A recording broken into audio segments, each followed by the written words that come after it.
जय जगन्नाथ राधे श्रीकृष्ण। जदि कौनसी व्यक्ति यही कलिजुगरे गीता भागवतर केवल गोटे श्लोक को निज कर्णरे श्रवण करती ताहले जन्म जन्मतर पापतार संगे संगे धोई होइथाए। यह सत्यटे जहाँकि उल्लिखित रही प्रत्येक पुराण रे। ए जीवन रे सर्वस्वठारु बड़ हेउची केवल गीता भागवत, जी कि जदि कौनसी व्यक्ति भगवान को पूजा आराधना न कले मध्य भगवान सदा सर्वदा तांको ता उपरे संतुष्ट होई आशीर्वाद प्रदान करती। एहार प्रकृत कारण हेउची सेही व्यक्ति ता जीवन रे जदि केवल गीता भागवत को सम्मान देव आ सत्य बोली कहब आ ताको प्रत्येक दिन मानुथिब ताहाले सेही व्यक्तिंकर जीवन रे केबे भी घटी न थाए दुर्घटना, घटी न थाए केबे भी अकाल मृत्यु कि जमदूत मध्य स्पर्श करि न थाए। यह सत्य अटे।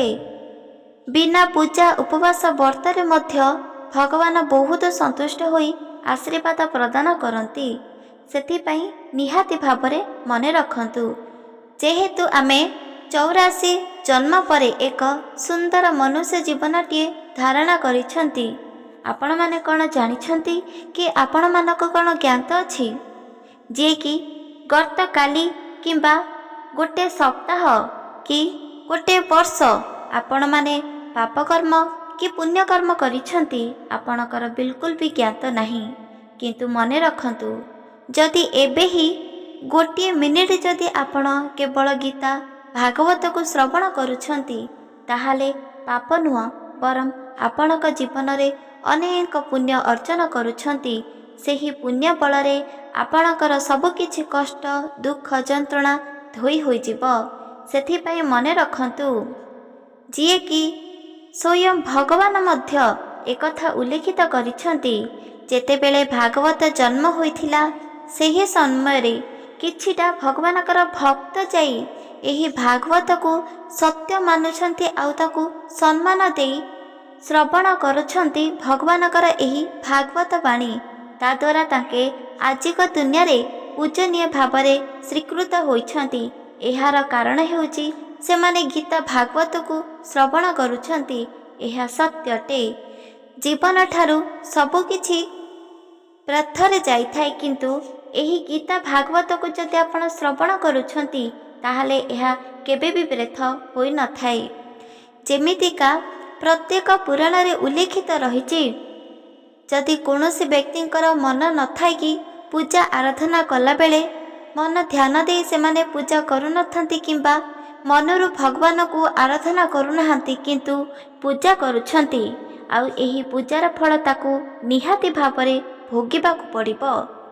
एही पूजार फल ताकू बहुत किछि अनेक ताकू वर प्रदान मिली पारिबो। जदि तुम मनरे आग्रह नाही किंबा श्रद्धार सहित पूजा करुनाह तथापि तुमे भगवानकर मूर्ति सामनारे पूजा करुछ ताहाले मध्य भगवान तुमर एही पूजा को निहाती भावरे संतुष्ट होइथांती आउ आशीर्वाद मध्य प्रदान करंती। जेमिति कि कुहा जाउची, तुमे जदि कौनसी भगवानकर केवल गोटे थर मात्र नाम जप करुछंती सेही गोटे थरर नाम जपर तुमर गोटे कुकर्म फल नष्ट होइथाए। सेथिपाई काहेकि हाथ छड़ा करुछंती। जदि आपण एही गीता भागवतर गोटे श्लोक को निज कर्णरे मन ध्यान दे श्रवण करुछंती ताहाले तुमर जन्म जन्मतर पाप को धोई दोइथांती एही गीता भागवत श्रवण द्वारा। देखंतु अनेक पुण्य भरी थाए एही गीता भागवतरे, जहाँकि श्रवण करिबा अत्याधिक जरूरी अटे। भगवानकर मूर्ति भगवानकर फोटो बा पूजा पाठ नीति नियम को न मानि जदि केवल गीता भागवत को श्रवण करुछंती आउ ताकू सम्मान दउछंती ताकू हरे कृष्ण बोली कहउछंती ताहाले मने रखंतु, 100टी यज्ञ कले जेतिकी पुण्य प्राप्त होई एही गीता भागवत को श्रवण करिले ताठू अधिक पुण्य प्राप्त होइथाए। प्रत्येक पूजा पाठ धार्मिक काम आपण जेतिकी करुछंती प्रत्येक ध्यान को जेतिकी गमन करुछंती ତାଠୁ 100 ଗୁଣର ଅଧିକ ପୁଣ୍ୟପ୍ରାପ୍ତ ମିଳିଥାଏ ଯଦି ଏହି ଗୀତା ଭାଗବତର ଗୋଟିଏ ଶ୍ଲୋକକୁ ନିଜ କର୍ଣ୍ଣରେ ଶ୍ରବଣ କରୁଛନ୍ତି। ଏହା ସତ୍ୟଟେ। ପଢ଼ିବା ଦ୍ୱାରା ଶୁଣିଲେ ତାଠାରୁ ଅନେକ ପୁଣ୍ୟପ୍ରାପ୍ତ ହୋଇଥାଏ, ଯାହାକି ବିଲକୁଲ ବି ଜ୍ଞାତ ହୋଇନଥାଏ, ପୁଣି ଏହା ସତ୍ୟ ହୋଇଥାଏ। ମନେ ରଖନ୍ତୁ ଏହି ସୁନ୍ଦର ତତ୍ଵ।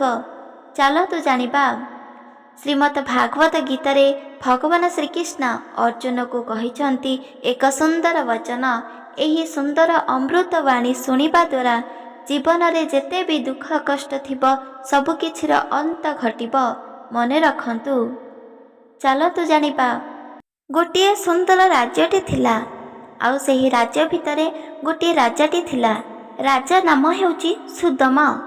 ସୁଦାମ ତା ମନର ବହୁତ ଭଲ ଥିଲା। ସିଏ ତାଙ୍କ ରାଜ୍ୟର ପ୍ରତ୍ୟେକ ବ୍ୟକ୍ତିର ଧ୍ୟାନ ରଖୁଥିଲା।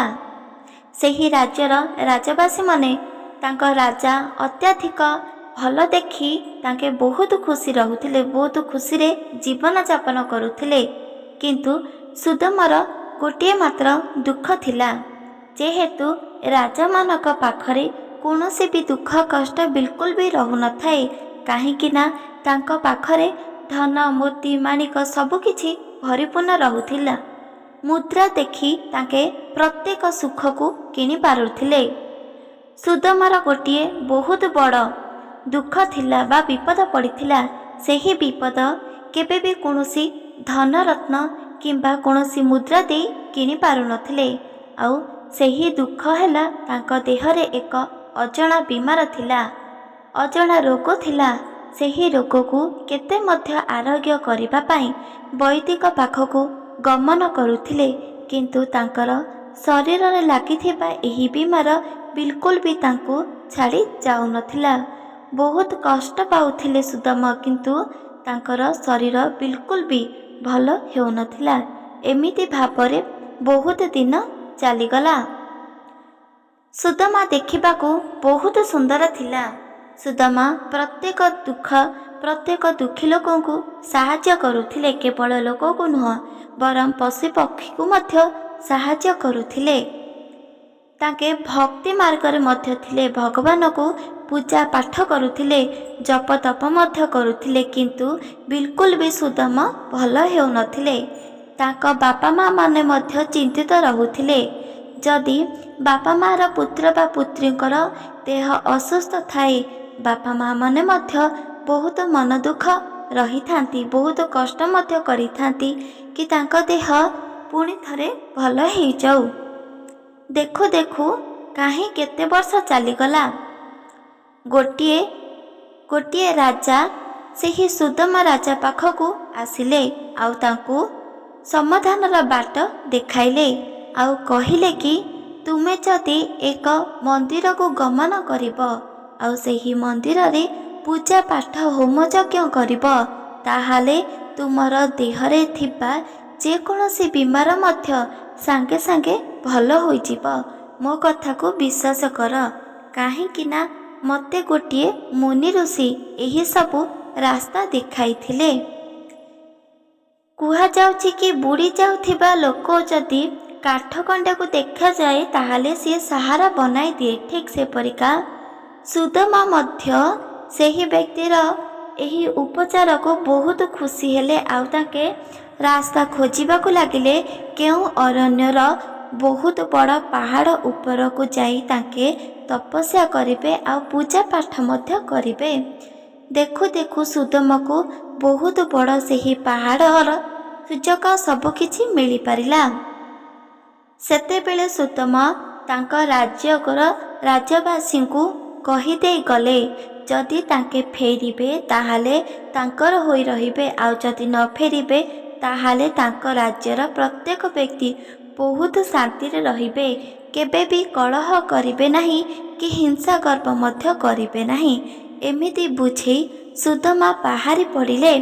ସେହି ବହୁତ ବଡ଼ ପାହାଡ଼ ଉପରେ ରହିଥିବା ଏକ ସୁନ୍ଦର ପ୍ରତିଜ୍ଞା ଭଗବାନ, ଯାହାକୁ ଡାକିବା ମାତ୍ରେ ଭଗବାନ ମଧ୍ୟ ବହୁତ ଖୁସି ଆଉ ଶାନ୍ତି ହୋଇଥାନ୍ତି। ସୁଦାମ ଧୀରେ ଧୀରେ କରି ସେହି ଅରଣ୍ୟ ଉପରକୁ ଯିବାକୁ ବାହାରିଲେ। ଯେତେ ମଧ୍ୟ ତାଙ୍କେ ଉପରକୁ ଯାଉଥିଲେ ତାଙ୍କ ସାଥିରେ କିଛି ନା କିଛି ଦୁର୍ଘଟଣା ଘଟୁଥିଲା। ଯେହେତୁ ତାଙ୍କେ ହେଉଛନ୍ତି ଏକ ରାଜା, ରାଜାକୁ ସୁରକ୍ଷିତ ଦେବା ପାଇଁ ସୈନିକମାନେ ମଧ୍ୟ ଆସିଥିଲେ। ଆଉ ରାଜା ଧୀରେ ଧୀରେ କରି ପାହାଡ଼ ଚଢ଼ିଲା ବେଳେ ସେତେବେଳେ ଗୋଟିଏ ସର୍ପକୁ ଦେଖିଲେ। ଆଉ ସର୍ପକୁ ବିଲକୁଲ ବି କ୍ଷତି କିମ୍ବା ଆହତ ପହଞ୍ଚାଇଲେ ନାହିଁ, ବରଂ ସର୍ପକୁ ପ୍ରଣାମ କରିବା ହେତୁ ସର୍ପ ସେଠୁ ରାଜାକୁ ନ ମାରି ଦୂରକୁ ଚାଲିଗଲା। ସୁଦାମା ବିଚାର କରିଲେ କି ଏବେ ତାଙ୍କେ ନିଶ୍ଚିତ ଭାବରେ ସେହି ଉପରକୁ ଚାଲିଯିବେ, ପାହାଡ଼ ଉପରକୁ, ଆଉ ସେଠାରେ ଭଗବାନଙ୍କୁ ପୂଜା କରିବେ। ଦେଖୁ ଦେଖୁ ପାହାଡ଼ ଉପରକୁ ଆସିଗଲେ। ସେଠାରେ ରହିଥିବା ଭଗବାନ ଶ୍ରୀ ହରିଙ୍କର ମୂର୍ତ୍ତି, ହରିଙ୍କର ଫଟୋକୁ ପୂଜା ଆରାଧନା କରିଲେ। ନୀତି ନିୟମ ହିସାବରେ ସବୁକିଛି ପାଳନ କରିଲେ, ତପସ୍ୟା ମଧ୍ୟ କରିଲେ। ସେହି ଉପରେ ଏକ ସୁନ୍ଦର ମନ୍ଦିର ଥିଲା, ଭଗବାନ ଶ୍ରୀ ହରିଙ୍କର ମନ୍ଦିର। ବିଚାର କରିଲେ କି ଏହି ମନ୍ଦିରରେ ଆମେ କେବଳ 15 ଦିନ ରହିବା। ସୈନିକମାନେ ରାଜାଙ୍କର କଥା ଶୁଣି ରାଜି ହେଲେ। ଦେଖୁ ଦେଖୁ ତାଙ୍କେ ସେହି ଜଙ୍ଗଲ ଭିତର ଅରଣ୍ୟ ଥିବା ବହୁତ ବଡ଼ ପାହାଡ଼ ଉପରେ ରହିବାକୁ ନିଷ୍ପତ୍ତି ମଧ୍ୟ ନେଇଗଲେ। ଦେଖୁ ଦେଖୁ ରାଜା ସେହି ଜଙ୍ଗଲ ଭିତରେ 2-3 ଦିନ ଚାଲିଗଲା, ତଥାପି ତାଙ୍କର କୌଣସି ବି ସୁଧାର ଆସିପାରିଲା ନାହିଁ। ରାଜା ଭାବିଲେ ବୋଧେ ଏହି ସମାଧାନ କେବେ ବି ହୋଇପାରିବ ନାହିଁ, କାହିଁକି ନା ମୁଁ କାଲି ପ୍ରାତଃ ସମୟରେ ଏଠୁ ପୁଣି ଥରେ ନିଜ ଭୁବନକୁ ଚାଲିଯିବି। ଏମିତି ବିଚାର କରି ରାତ୍ରରେ ପୁଣି ଥରେ ତପସ୍ୟାରେ ଲୀନ ହେଲେ। ସେହି ସମୟରେ ଗୋଟିଏ ଭଗବାନ ଆସିଲେ ସେହି ସୁଦାମା ପାଖକୁ। ସୁଦାମା ତପସ୍ୟା କରୁଥିଲେ। ସୁଦାମା ପାଖକୁ ଆସିଲେ ଆଉ ସେହି ତପସ୍ୟାରୁ ବହୁତ ଜଲ୍ଦି ଭଗ୍ନ ହେବା ପାଇଁ କହିଲେ। ସୁଦାମା ଯେତେବେଳେ ନେତ୍ର ଖୋଲି ଦେଖିଲେ କି ତାଙ୍କ ଆଖି ଆଗରେ କେହି ନୁହେଁ ବରଂ ନାରଦ ମୁନି ରହିଛି। ନାରଦ ମୁନିକୁ ସୁଦାମା ଦେଖିଲେ ଆଉ ପ୍ରଣାମ କରିଲେ। ତାଙ୍କର ସବୁକିଛି ବିପଦକୁ ମଧ୍ୟ ନାରଦ ମୁନିକୁ କହିଲେ। କିପରି ତାଙ୍କ ଜୀବନରେ ଏହି ରୋଗ ଆସିଛି, ଆଉ ରୋଗ ବିଲକୁଲ ବି ଭଲ ହେଉନାହିଁ। ନାରଦ ମୁନି ସୁଦାମାଙ୍କ କଥା ଶୁଣି ତାଙ୍କୁ ସମାଧାନ ରାସ୍ତା ଦେଖାଇଲେ। ତୁମେ ଯଦି ପ୍ରକୃତରେ ସମାଧାନ ପାଇବା ପାଇଁ ଯୋଗ୍ୟ, ତାହେଲେ ତୁମର ଏହି ଶରୀରରେ ଥିବା ରୋଗକୁ ମଧ୍ୟ ଦୂର କରିବାକୁ ପଡ଼ିବ। ସୁଦାମା ନାରଦ ମୁନିଙ୍କର ଚରଣକୁ ସ୍ପର୍ଶ କରି ବହୁତ କ୍ରନ୍ଦନ କରିଲେ। ନାରଦ ମୁନି ମଧ୍ୟ କୌଣସି ଭକ୍ତର ଏପରି କ୍ରନ୍ଦନକୁ ସହ୍ୟ କରିପାରନ୍ତି ନାହିଁ। ଆଉ ସୁଦାମାକୁ ଉପାୟ ଦେଲେ କି ଯଦି ତୁମେ ଭଗବାନଙ୍କ ମୂର୍ତ୍ତି ବା ଫଟୋକୁ ଯଦି ପୂଜା କରୁଛ ସନ୍ତୁଷ୍ଟ କରିବା ପାଇଁ, ବିଲକୁଲ ବି ସନ୍ତୁଷ୍ଟ ହେଉନାହାନ୍ତି, ତାହେଲେ ତୁମେ ଏହି ମୂର୍ତ୍ତି ଫଟୋକୁ ଛାଡ଼, ଆଉ ତୁମେ ଗୀତା ଭାଗବତର ପାଠ କର। ଦେଖ ତୁମର ସବୁକିଛି ଦୁଃଖ କଷ୍ଟ ଚାଲିଯିବ, ସବୁକିଛି ବିପଦ ମଧ୍ୟ ଟଳିଯିବ, ତୁମ ଦେହରେ ଥିବା ରୋଗ ମଧ୍ୟ ସମ୍ପୂର୍ଣ୍ଣ ଭାବରେ ଭଲ ହୋଇପାରିବ। ନାରଦଙ୍କର କଥାରେ ତାଙ୍କର ବିଶ୍ୱାସ ହେଲା। ସୈନିକକୁ ପଠାଇଲେ ଗ୍ରାମ ଭିତରକୁ ଯାଇ ଭାଗବତ ପୋଥିକୁ ଆଣିବା ପାଇଁ। ସେହି ସମୟରେ ନାରଦ ମୁନି କହି ଉଭାନ ହୋଇଗଲେ। କିଛି କ୍ଷଣ ପରେ ରାଜାଙ୍କର ସେହି ସନ୍ନ୍ୟାସୀ ଆସିଲେ ଆଉ ତାଙ୍କୁ ଗୀତା ଭାଗବତର ଏହି ପୋଥି ତାଙ୍କ ହସ୍ତକୁ ଦେଲେ। ସୈନିକ ଦେଇ ସେଠାରୁ ଚାଲିଗଲେ। ରାଜା ସେହି ଗୀତା ଭାଗବତକୁ ପ୍ରତ୍ୟେକ ଦିନ ପାଠ କରିବେ ବୋଲି ତାଙ୍କେ ନିଷ୍ପତ୍ତି ନେଲେ। ଆଉ ଭଗବାନଙ୍କର ମୂର୍ତ୍ତିଙ୍କ ଆଗରେ ସେହି ଭାଗବତ ଗ୍ରନ୍ଥକୁ ପାଠ କରିବାରେ ଲାଗିଲେ। ଧୀରେ ଧୀରେ କରି 5-6 ଦିନ ବିତିଗଲା। ଗୀତା ଭାଗବତକୁ ପାଠ କରୁଛନ୍ତି। ଧୀରେ ଧୀରେ ସୁଦାମାଙ୍କର ସବୁକିଛି ପାପ ମଧ୍ୟ ଧୋଇଗଲା। ଭଗବାନ ଶ୍ରୀହରି ସ୍ୱୟଂ ଏକ ପଶୁ ରୂପକୁ ଧାରଣା କରି, ଯେହେତୁ ସୁଦାମା ଏକ ରାଜା ଥିଲେ, ଆଉ ରାଜା କେବେ ବି କୌଣସି ଜନ୍ତୁକୁ ଭୟଭୀତ ହେଉନଥିଲେ, ସେଥିପାଇଁ ଭଗବାନ ଶ୍ରୀକୃଷ୍ଣ ଏକ ରୂପକୁ ଧାରଣ କରି ଆସି ସୁଦାମା ପାଖରେ ପହଞ୍ଚିଲେ। ଆଉ ସୁଦାମା ତାକୁ ଭୟଭୀତ ନ ହୋଇ ତାକୁ ଆହାର ବା ଖାଦ୍ୟ କରିବା ପାଇଁ ତାଙ୍କ ପାଖରେ ଯାହା ବି କିଛି ଥିଲା ତାଙ୍କେ ଦେଲେ। କିନ୍ତୁ ହିଂସ୍ର ଜନ୍ତୁ ଏହି ସୁନ୍ଦର କଥାକୁ ଆଖି ରଖି ସାଙ୍ଗେ ସାଙ୍ଗେ ତାଙ୍କର ନିଜର ବାସ୍ତବ ରୂପକୁ ଆସିଗଲେ।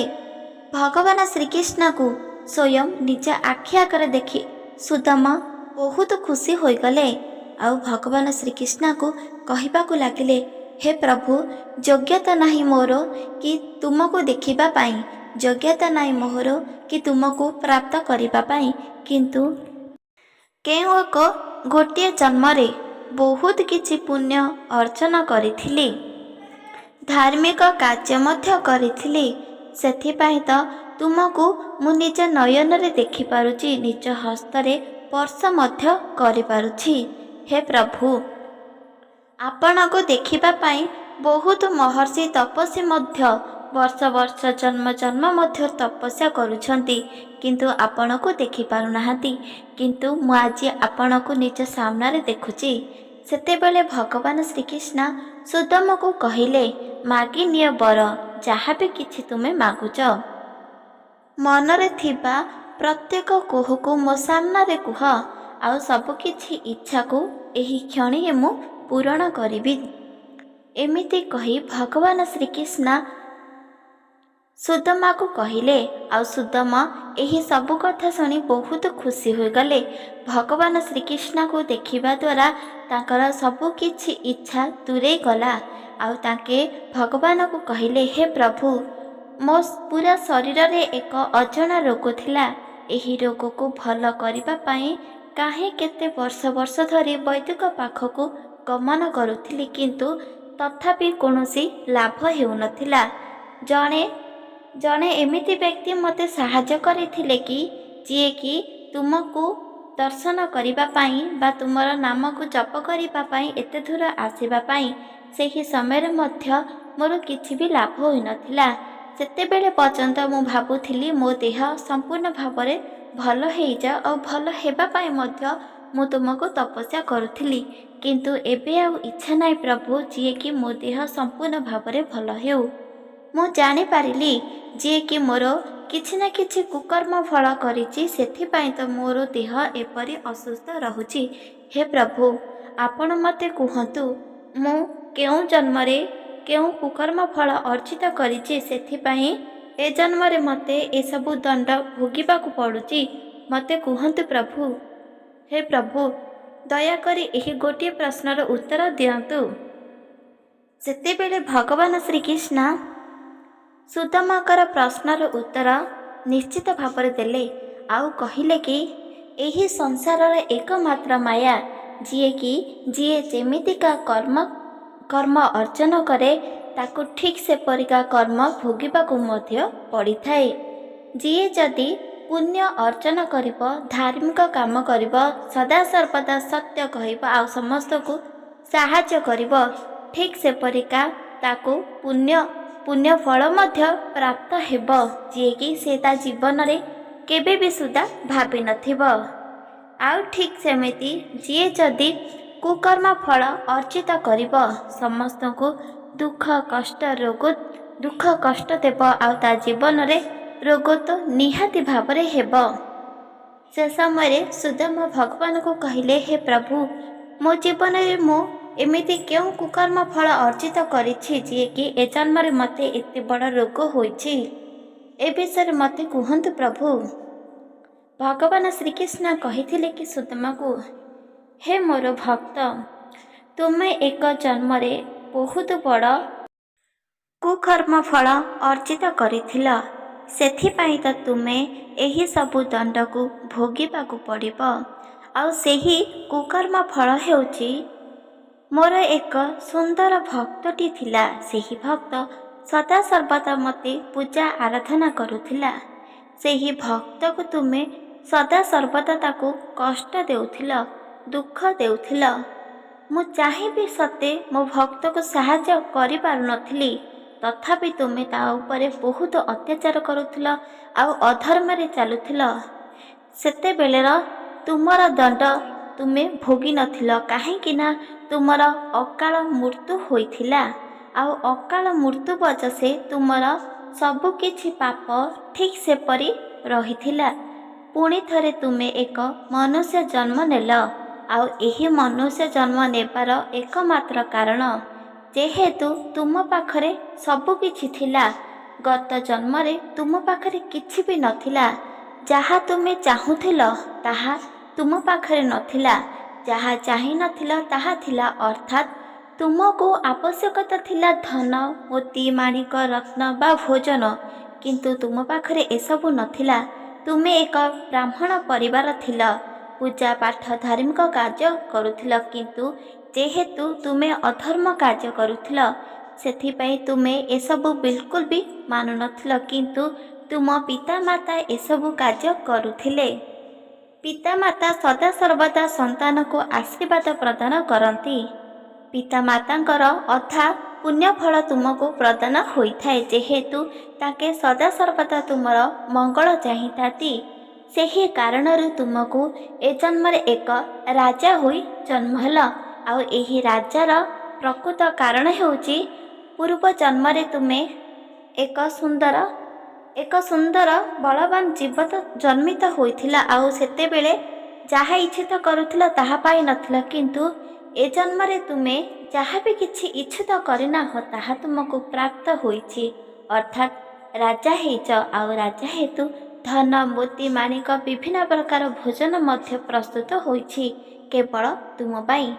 ଯାହା ତୁମେ ଇଚ୍ଛିତ କରିନାହ, ଅର୍ଥାତ୍ ତୁମକୁ ଏକ ବହୁତ ବଡ଼ ରୋଗ। ଆଉ ଏହି ରୋଗ ତୁମକୁ ସେ ପର୍ଯ୍ୟନ୍ତ ରହିଥିବ ଯେ ପର୍ଯ୍ୟନ୍ତ ତୁମେ ଏକ ରାଜାର ପଦ ନେଇଥିବ, ଯେ ପର୍ଯ୍ୟନ୍ତ ତୁମ ପ୍ରାଣରେ ଏକ ଶରୀର ଥିବ, ତୁମ ଶରୀର ଭିତରେ ଏକ ପ୍ରାଣ ରହିଥିବ, ସେ ପର୍ଯ୍ୟନ୍ତ ତୁମକୁ ଏହିସବୁ ଦଣ୍ଡ ଭୋଗିବାକୁ ପଡ଼ିଥିବ।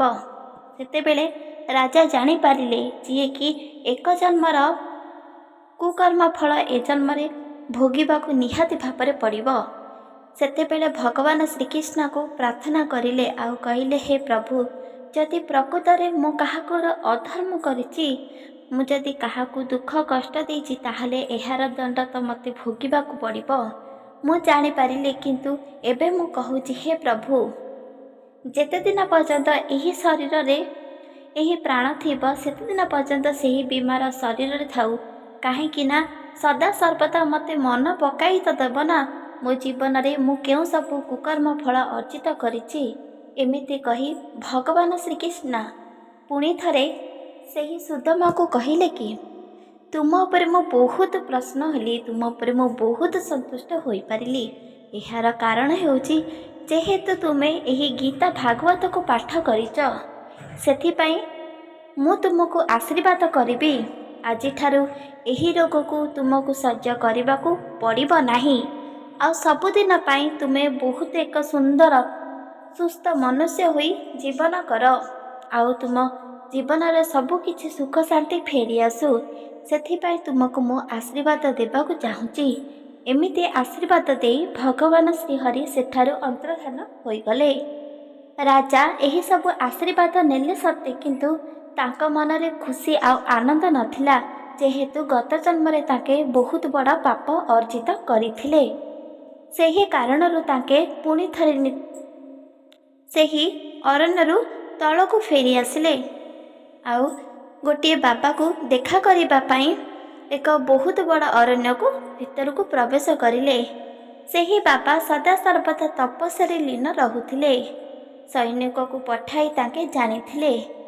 ଆଉ ସେହି ବାବା ପାଖକୁ ଯାଇ ତାଙ୍କେ ସବୁକିଛି ଘଟଣା ବିଷୟରେ କହିଲେ।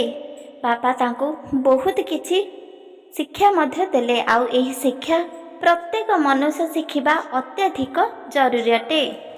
ରାଜା ସେହି ତପସ୍ୱୀକୁ ପଚାରିଲେ, ଯଦି ମୁଁ ପାପ କର୍ମ କରିଥିଲି, ଯଦି ଅଧର୍ମରେ ଥିଲି, ମୁଁ ତ ଭଗବାନଙ୍କୁ କହିନଥିଲି କି ମୋର ସମ୍ପୂର୍ଣ୍ଣ ଦେହ ସୁସ୍ଥ ହେଇଯାଉ, କିନ୍ତୁ ତଥାପି ଭଗବାନ କିପରି ମୋତେ ଆଶୀର୍ବାଦ ପ୍ରଦାନ କରିଲେ ଆଉ ମୋର ଦେହ ସମ୍ପୂର୍ଣ୍ଣ ଭାବରେ ସୁସ୍ଥ ହୋଇପାରିଲା। ସେତେବେଳେ ସେହି ମହର୍ଷି ବା ତପସ୍ୱୀ ତାଙ୍କୁ ବୁଝାଇଲେ ଏହି ସୁନ୍ଦର ତଥ୍ୟ। ତୁମେ ତୁମ ଜୀବନରେ ବହୁତ କିଛି କୁକର୍ମ ଫଳ ଅର୍ଜିତ କରିଥିଲ। ତୁମ ପାଖରେ ସବୁ ଥାଇ ମଧ୍ୟ କିଛି ନାହିଁ। ଯଦି କୌଣସି ବ୍ୟକ୍ତିର ଦେହ ଅସୁସ୍ଥ ଥାଏ, ତା ପାଖରେ କୋଟି କୋଟି ଧନ ସମ୍ପତ୍ତି ଥାଇ ସବୁ ବୃଥା ହୋଇଥାଏ। ଏହା ସତ୍ୟ ହୋଇଥାଏ। ଅସୁନ୍ଦର ଜିନିଷ କେତେ ମଧ୍ୟ ସାଇତି ରଖିଲେ ତାକୁ ସଦାସର୍ବଦା ଅସୁନ୍ଦର ହୋଇଥାଏ। ଠିକ୍ ସେମିତିକା ତୁମ ପାଖରେ ଯେତେ ମଧ୍ୟ ଧନ ସମ୍ପତ୍ତି ଥାଇ ସୁଦ୍ଧା ଦେହର ଅସୁସ୍ଥ ରହିଥିଲେ ସିଏ ସଦାସର୍ବଦା ଦୁଃଖ ଆଉ ପ୍ରକାଶରେ ଥାଏ, ଦୁଃଖ କଷ୍ଟ ହିଁ ପାଇଥାଏ, କେବେ ବି ସୁଖର ଆନନ୍ଦ ନେଇନଥାଏ। ଠିକ୍ ସେପରିକା ତୁମ ଜୀବନରେ ମଧ୍ୟ ଏପରି ଘଟିଥିଲା। ତୁମେ ଯେହେତୁ ଭାଗବତ ଗୀତାକୁ ପାଠ କରିଥିଲ, ଏହି ଭାଗବତ ଗୀତା ତୁମକୁ ସବୁ ବିପଦରୁ ଉଦ୍ଧାର କରିଲା। ଯେହେତୁ ଭଗବାନ ଶ୍ରୀକୃଷ୍ଣଙ୍କର ଅତ୍ୟନ୍ତ ପ୍ରିୟ ଅଟେ ଏହି ଭାଗବତ ଗୀତା, ଆଉ ତୁମେ ଭାଗବତ ଗୀତାକୁ ପାଠ କରିଛ, ସେ ପୁଣି ସତ୍ୟରେ, ସେ ପୁଣି ଧାର୍ମିକରେ, ଆଉ ତାକୁ ସମ୍ମାନ ଦେଇ, ସେଥିପାଇଁ ତ ତୁମର ସବୁକିଛି ବିପଦକୁ ଟଳିଗଲା।